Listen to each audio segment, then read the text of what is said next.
leaving anything out of our liturgy. All the pieces are in place. Not because I think we're doing anything wrong.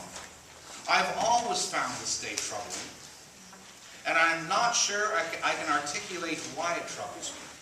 But I'll suggest a few things, and then maybe all of you can help me flesh it out when we talk after the service. First, this triumphal entry seems a bit paradoxical. The people are rejoicing because they expect Jesus to be the one who will free them from the oppression of Rome. That was their idea of the Messiah, and that was the main thing that the Jews were focused on, being freed from the shackles of Rome. By the way, they never were. Rome eventually destroyed Israel. The Jesus that they revere was a projection of a hope, which was actually a figment of their imagination. In other words, they are worshiping a false image. Jesus never became that kind of liberator.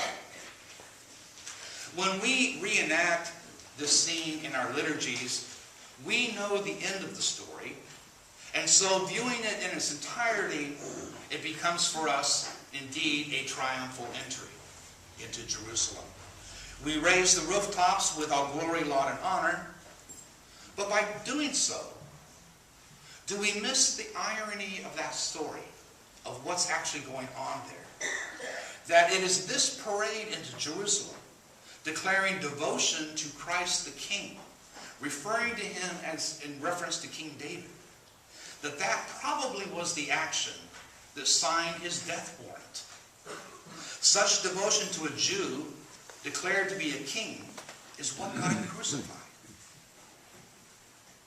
Now, we've got it pretty easy in the United States compared to some places. Can we imagine what it's like, though, to be an occupied people? And the Israelites were indeed an occupied people. We would live for the day of liberation. All of our hopes, all of our plans, all of our dreams would be formed around the longing to be free. We have been promised that such a day would arise. We dare to place our hopes in the Messiah, for a time at least, in this wandering rabbi from Nazareth. But what happens? He is arrested, he's tried, and he's killed without any fight. He is no liberator. He's another imposter. He's another failure. All the bitterness of our past failures, all the anger rising from our dashed hopes is directed towards this sorry excuse for a Messiah: crucify him. Somehow, the feeling of Jesus being a rejected failure, which is what he is at this point in the story, doesn't translate into our liturgy. We can't help but anticipate Easter. And that troubles me.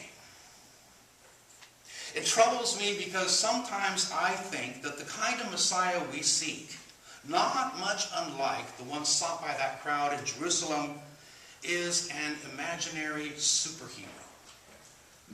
Robert Capon once suggested that what we really want for a Messiah is Superman. Faster than a speeding bullet, more powerful than a locomotive. Well, I don't see a hero on this day. I don't see a dramatic death. I see an ugly, painful execution, not much different from hundreds of other executions. The idea that somehow Jesus suffered more than all these other folks is an attempt to sneak in the hero worship motif once again. In the play, Rosencrantz and Guildenstern Are Dead, there is a discussion about how the only death an audience will believe is a dramatic stage death. The story is told of a condemned man being hung within an actual play in an attempt at realism, and it was a fiasco. The audience made fun of him. The audience threw things at the poor man as he stood on the stage and wept. We want the death of Jesus to have a dramatic flair.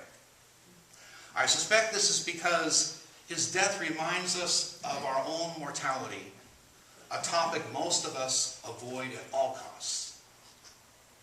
If we must consider death, we prefer to clothe it in drama, with the victim being a noble hero. We just can't keep from anticipating Easter. And in so doing, we successfully avoid all the uncomfortable bits found in this story. But if we do that, we also rob ourselves of some of the awe and wonder contained within the resurrection, I think. So this day troubles me. Most likely it will continue to trouble me until the cycle is completed next Ash Wednesday, when today's palms will be burned into ash. Those ashes will be used to remind us all of our own mortality.